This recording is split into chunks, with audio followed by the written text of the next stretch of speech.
tree with ever-extending roots and branches giving strength and sustenance to each other, a symbol of interdependence and the blossoming of collective human knowledge. This year, the special focus is around the Buddha and literature, on the immense literary and cultural expanse of the Buddhist legacy. Later, His Holiness the Dalai Lama will address us and be in conversation with Pico Iyer. The keynote address, How to Live Again, will be delivered by Mahashweta Devi ji, the legendary writer and iconic voice of human rights and awakened consciousness. And I think we are privileged and honored and grateful and blessed to have her here with us. From that, the next year, we nearly managed to fill the Durbar Hall. The year after that, 2007, we had about 400 people.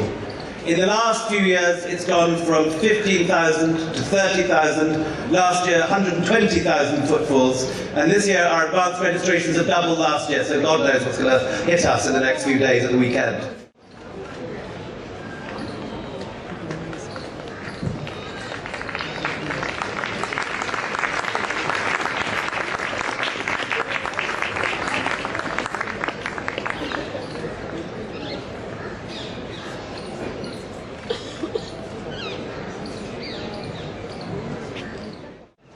How to Live Again. Words from my note where a writer in anguish, perhaps. At my age, the desire to live again is a mischievous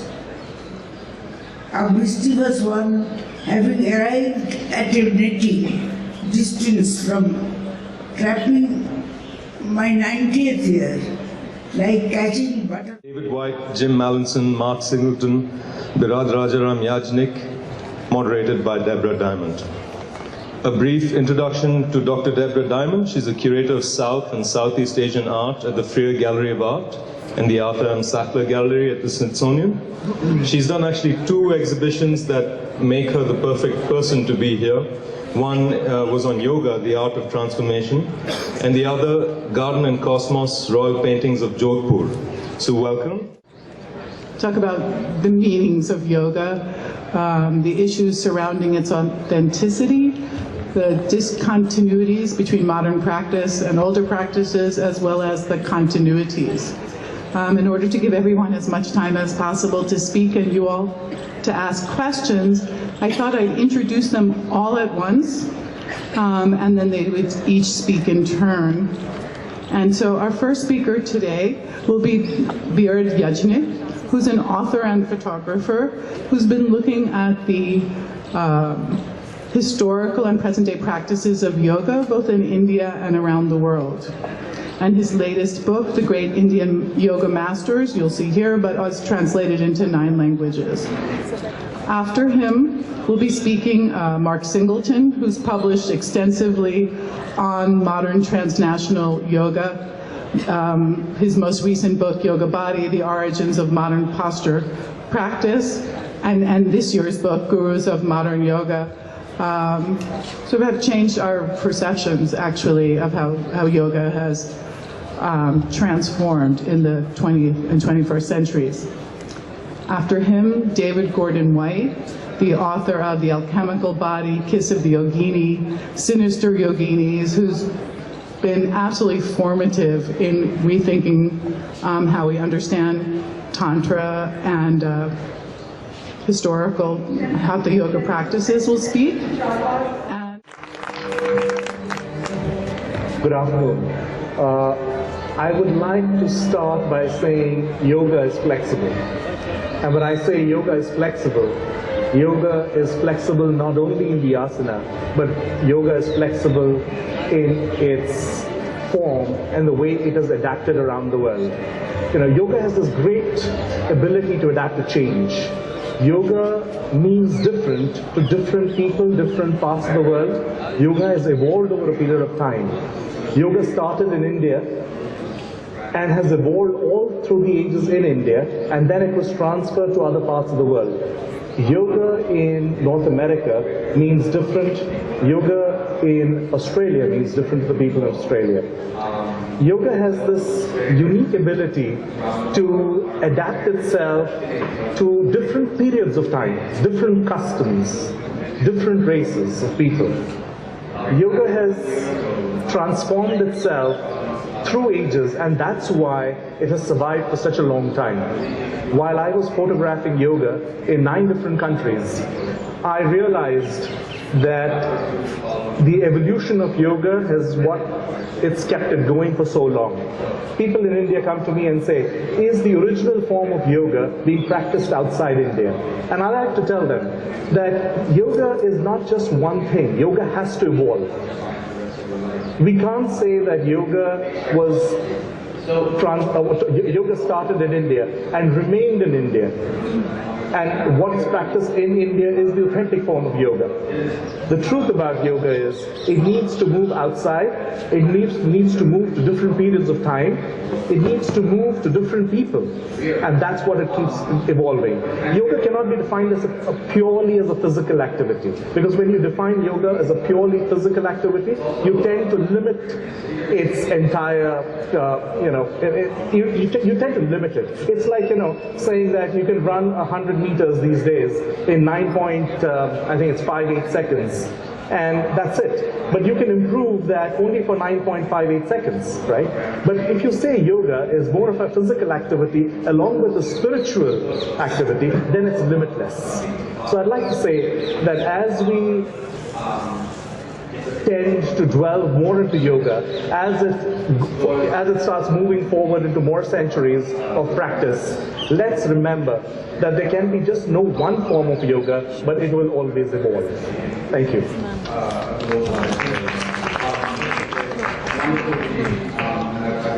Mark, I wonder if you'd want to pick up on that and talk. Agenda. So this characterization of the Yoga Sutra as the foundation of authentic spiritual practice is a very, very recent one in India that follows some 1,000 years of hiatus in which he was still doing his practice, and he said, well, yes, I am, but I'm not doing it now. It's January, it's too cold. I wait until Vasant Panchami, which it's coming up. This year's February the 15th, and it's when this certain class of ascetics, they start their annual practice, which they do for 4 months through the hot season, where they sit surrounded by a fire under the sun, and that heats up the body. And he said, that's when I do my yoga practice, that's when I'm supple, and that's when I can get strong through doing these techniques. And then just finally, and I think there's an interesting parallel between that and Bikram yoga. Tension between intangible cultural heritage, cultural pride, and who can copyright yoga, as well as what are the connections between past and present practices. But either implicitly or explicitly, each of the authors brought up the transformations or evolutions in yoga in relationship to audience. And so it just seems quite perfect that we would open it up to today's audience to ask questions and continue the conversation. So if you all raise your hands, I'll just call on you. Not for everyone. Can you please just tell me what's the best way of dealing with this? What would you guys, how would you deal with a person like this? Thank you. Hi. I think what everybody needs to understand that yoga is a standard operating procedure for life. Look at it like that. Explain it to people like that. Move away, and that's one. The second thing is yoga means different to different people. Yoga means different to me, to him, to him, to him, to her. Yoga means different to different parts of the world. We cannot, I see this movement or this energy trying to say, let's curtail it. Don't curtail it. Let it loose. That's what yoga has been all throughout the centuries. Why are you trying to say that this was the practice, this is where this is what it should be? I'll give you another example. We all have heard about Bikram yoga. Do we know how popular it is all around the world? How many centers? I was told it's over 5,000. I'm not sure, but somebody told me there were over 5,000 centers. Does anybody know how many in India? 1. Why? Because the solution that was offered by Bikram Yoga of 26 asanas in a hot room was ideal in that part of the world. It made sense over there. So what I'm trying to tell you is, yoga will evolve, yoga will adapt itself to the region, to its people. The same formula cannot be adopted in another region. Well, I'm not sure that you're ever going to convince this person, but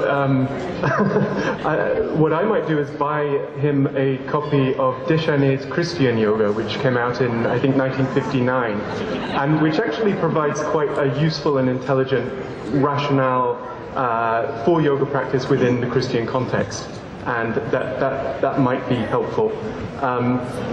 It might also be useful to show him that yoga has been secularized. So, for instance, there's an organization in Delhi called the Yoga Guru, which is extremely interesting insofar as there's no gurus attached to that organization, and it's a center for a kind of for therapy, for keep fit, for stress reduction, for all those kind of secular goals that we associate with yoga now. And just to sort of maybe convey that what he might mean by yoga isn't necessarily what you might mean by yoga.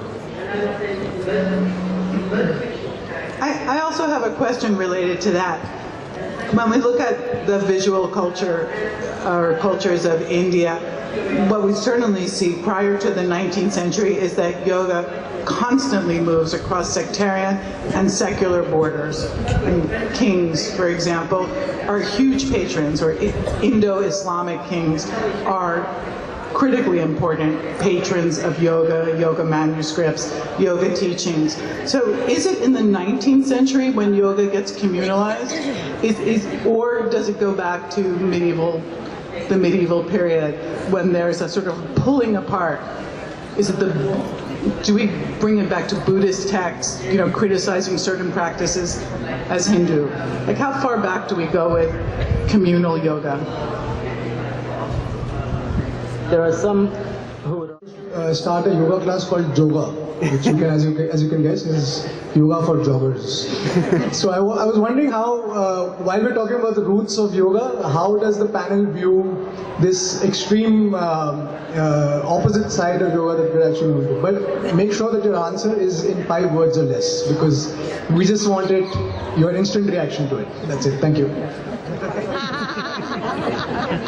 Commercialization. Yeah. She took my word away. It's commoditization, commercialization. But what I would like to point out over here is evolution happens sometimes. So you might grow a 6th finger in evolution. And what happens is when you don't meet that 6th finger, it will drop off. And that's what's going to happen to those. 5 words? Dogs need yoga too. 4 words. You can't stop progress. Whatever floats your boat.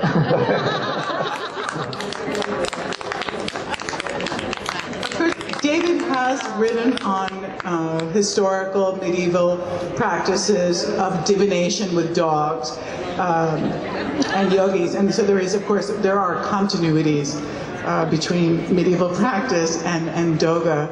Shocking to note that. Who's got the microphone?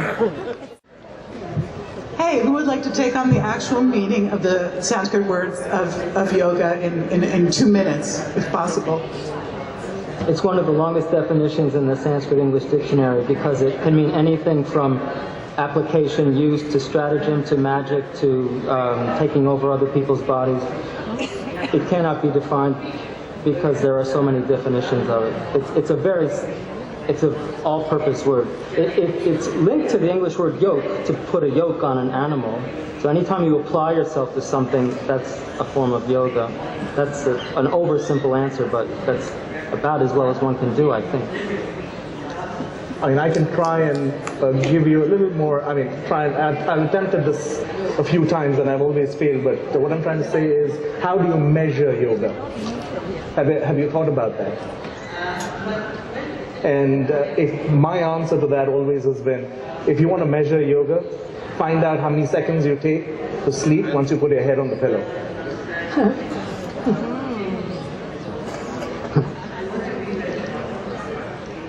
I've been told that the study start about 11, 12, 13. Then around 15, 16, then I needed interest of practice. And in order to practice that, you have to study. Because without knowledge, what you can practice? And particularly in the field of philosophy and logic, in order to utilize our intelligence deeper way, you need substantial sort of knowledge about the reality. Then, on the basis of these sort of some understanding, then further investigation and through debate, all like that. So that's very good. So still, I consider myself as a student of Nalanda tradition. Still, not even not age.